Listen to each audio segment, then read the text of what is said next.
Sir పిన్నెల్లికి bail వచ్చింది అని జెప్పేసి అంటున్నారు. సో, ఒకవేళ పిన్నెల్లికి బెయిల్ ఇచ్చినప్పటికీ ఇటొక పక్క టీడీపీ వాళ్ళు కూడా షాక్ ఇచ్చారు. ఇంకా పోలీసులు కూడా షాక్ ఇచ్చారు అని అంటున్నారు. అసలేంటి సార్ ఆ షాకింగ్ న్యూస్?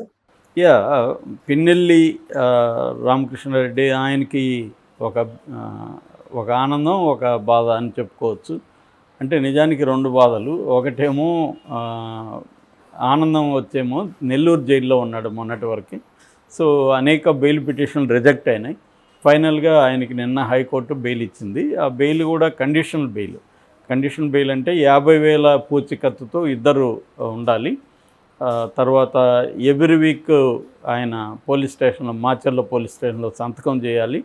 తర్వాత మూడవది పాస్పోర్టు సరెండర్ చేయాలి. అంటే ఆయన ఎక్కడికి విదేశాలకు పోవడానికి లేదు. ఇది ఆయనకి ఇచ్చిన కండిషన్ బెయిల్. సో ఇది ఆనందం అని చెప్పాలి. ఎందుకంటే జైలు లైఫ్ అనేది అక్కడ ఎంత మేనేజ్ చేసుకోగలిగినా కూడా కష్టాలు అయితే, ఇబ్బందులు అయితే ఉంటాయి. సో అందుకని ఆయనకు ఊరట అయితే దొరికింది. అయితే ఇప్పుడు ఫస్ట్ పోలీసులు ఇచ్చిన షాక్ ఏంటంటే, పోలీసులు అసలు మాచర్లలో ఆహ్వానాలు, ర్యాలీలు ఇవన్నీ బ్యాన్ చేసేసారు. సో ఈయన అక్కడికి పోనీయకుండా ఇబ్బంది పెట్టడం అనేది పోలీసులు స్టార్ట్ చేశారు. అట్లాగే ఆయన చుట్టూ షాడో టీములు పెట్టారు. అంటే వాళ్ళు మఫ్టీలో ఉంటాయి, ఆయన చుట్టూ కార్లు వేసుకొని తిరుగుతుంటారు. సో ఆయన కదలికలు, నిఘా మొత్తం ఉంటుంది. సో అలాగా పోలీసులు ఒక షాక్ ఇచ్చారు. ఈ షాడో టీములను పెట్టి ఇచ్చారు. సో ఆయన హాయిగా దర్జాగా ఇప్పుడు వాళ్ళ ఊరికి పోయే పరిస్థితి లేదు. కాబట్టి హైదరాబాద్లోనే ఉండాలి ఆయన. హైదరాబాద్లో ఉండి సంతకం చేసేటప్పుడు మాత్రం ఎవ్రీ వీక్ మళ్ళీ వెళ్ళి రావాలి. అదో వ్యవహారం. సో అంటే ఆయన్ని ఒక రకంగా రిస్ట్రిక్షన్స్ పెట్టేశారు. ఆయన ఇప్పుడు రాజకీయాలు చేయాలంటే అక్కడ ఫ్రీగా తిరగాలి, అక్కడ జనాల్ని పోగేయాలి, ఇవన్నీ హడావిడి చేయాలి, మళ్ళీ కార్యకర్తలు ఉత్సాహం నింపాలి. ఇవన్నీ చేయాలంటేమో పోలీసులు ఆయన్ని అడ్డుకట్ట వేశారు. ఇక తెలుగుదేశం వాళ్ళు స్ట్రాటజిక్గా ఏం చేశారంటే, మాచర్ల మున్సిపాలిటీని కంప్లీట్గా ఉల్టా చేశారు. యాక్చువల్గా మాచర్ల మున్సిపాలిటీలో 31 వార్డులు ఉంటాయి. 31 వార్డులో మెజార్టీ వీళ్ళదే ఉన్నింది, వైసీపీదే. ఇప్పుడు ఏం చేశారంటే, గతంలోనే ఒక 14 మంది కౌన్సిలర్లు తెలుగుదేశంలో చేరారు. ఇప్పుడు 16 మంది కౌన్సిలర్లు ఇటు వచ్చేసారు. వైస్ చైర్మన్గా ఉన్న నరసింహారావు అనే ఆయన్ని ఇప్పుడు చైర్మన్ చేశారు. నరసింహారావు వచ్చి తెలుగుదేశం అతన్ని చైర్మన్ చేసేసారు. సో క్లియర్గా మాచర్ల మున్సిపాలిటీ వీళ్ళ వశం అయిపోయింది. సో ఇప్పుడు ఎందుకంటే ఈయన పిన్నెల్లి జైల్లో ఉన్నాడు, వీళ్ళ తమ్ముడు అక్కడ లేడు, ఎస్కేప్ అయ్యాడు. సో కాబట్టి అక్కడ ఎవరు కూడా వైసీపీ తరఫున ఆర్గనైజ్ చేసేవాళ్ళు లేదు. ఇదే సందాన్ని తెలుగుదేశం వాళ్ళు అక్కడ జాగ్రత్తగా ప్లాన్ చేసి వాళ్ళందరినీ లాగేసుకున్నారు. సో ఇప్పుడు ఇది తెలుగుదేశం ఇచ్చిన షాక్ ఆయనకి. సో ఇప్పుడు వెళ్ళి ఆయన కంప్లీట్గా ఆయనకి కంట్రోల్ అనేది పొలిటికల్, అక్కడ ఉన్న పార్టీ అనేది పోయింది. ఇప్పుడు మళ్ళీ ఆయన నిర్మించాలి, రీబిల్డ్ చేయాలి. రీబిల్డ్ చేయాలంటే ఆయన తిరగాలి, ఫ్రీగా కార్యకర్తలను కలవాలి, వాళ్ళ స్పీచ్లు ఇవ్వాలి, 2-3 మీటింగ్లు పెట్టాలి, ప్రోగ్రాములు చేయాలి, చిన్న ఆందోళన చేయాలి గవర్నమెంట్కి వ్యతిరేకంగా. ఇవన్నీ చేస్తేనే కదా మళ్ళీ పార్టీ డెవలప్ అవుతుంది. ఇవన్నీ చేయాలంటే ఏమో పోలీసులు రిస్ట్రిక్షన్స్ పెట్టారు. సో అందువల్ల పిన్నెల్లి కష్టాలు ఇప్పటికిప్పుడు తీరే పరిస్థితి కనిపించలేదు. పిన్నెల్లి ఎందుకంటే మాచర్ల పల్నాడు ఏరియాలో పిన్నెల్లి ముందు నుంచి 4 సార్లు ఆయన ఎమ్మెల్యేగా కంటిన్యూస్గా ఎన్నికైనాడు. సో ఇప్పుడు జోలకంటి బ్రహ్మారెడ్డి తెలుగుదేశం నుంచి అక్కడ గెలిచాడు. కాబట్టి అంటే ఇది పిన్నెల్లికే కాదు, జగన్కి కూడా నష్టమే. ఎందుకంటే ఇప్పుడు వీళ్ళ స్ట్రాటజీ తెలుగుదేశం అండ్ జనసేన అంటే పవన్ కళ్యాణ్, చంద్రబాబు జాయింట్గా ఒక యాక్షన్ ప్లాన్ని ఎంచుకున్నారు, పొలిటికల్ యాక్షన్ ప్లాన్. ఆ యాక్షన్ ప్లాన్ ఏంటంటే, ఎక్కడికక్కడ కింది స్థాయిలో వైసీపీని వీక్ చేసేయాలి.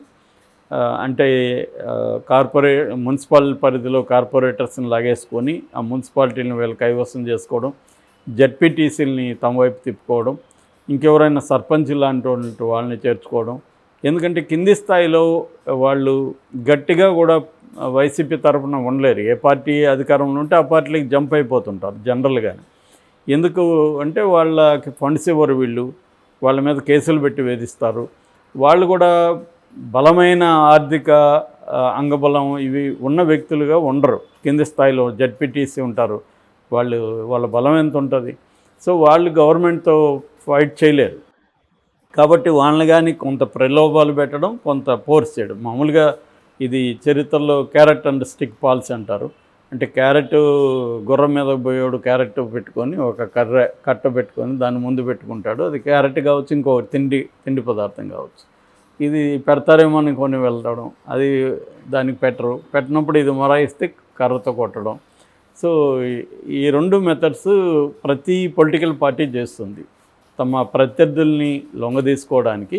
ఒకటేమో క్యారెట్ అంటే ప్రలోభాలు పెట్టడం, పదవులు ఇవ్వడమా, డబ్బులు ఇవ్వడమా, ఇంకోటి. రెండవది వాళ్ళని ప్రెజర్ చేయడం, వాళ్ళ మీద కేసులు పెట్టడం, వాళ్ళ ఆర్థిక వ్యవహారాలని వీక్ చేసేయడం, వాళ్ళ వ్యాపారాలను దెబ్బతీసేయడం.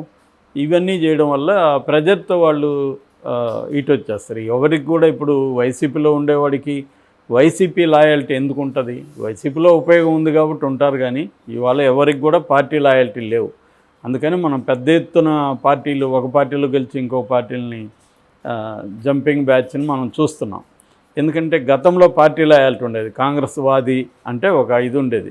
అట్లాగే బీజేపీ కావచ్చు, ఆర్ఎస్ఎస్ కావచ్చు, కొంత ఏదో కొంత సిద్ధాంత నేపథ్యం ఉండేది.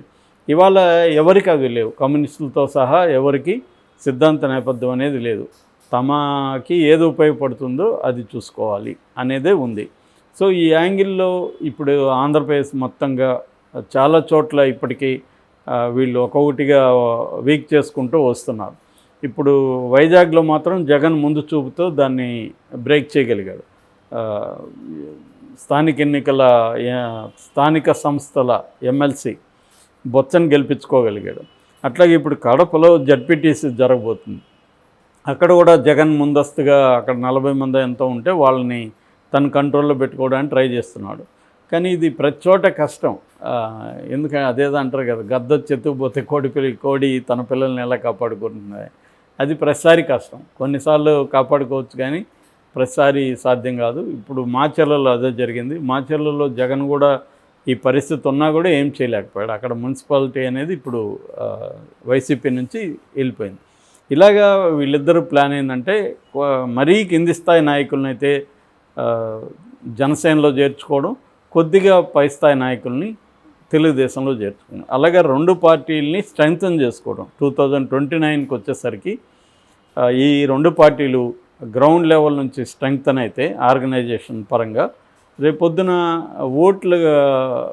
తమకి ఉన్న వాళ్ళందరూ ఓట్లను పోల్ చేయడం, పోల్ మేనేజ్మెంట్ అనేది ఈజీ అవుతుంది. జగన్కి గ్రౌండ్ లెవెల్లో పట్టుబోతుంది.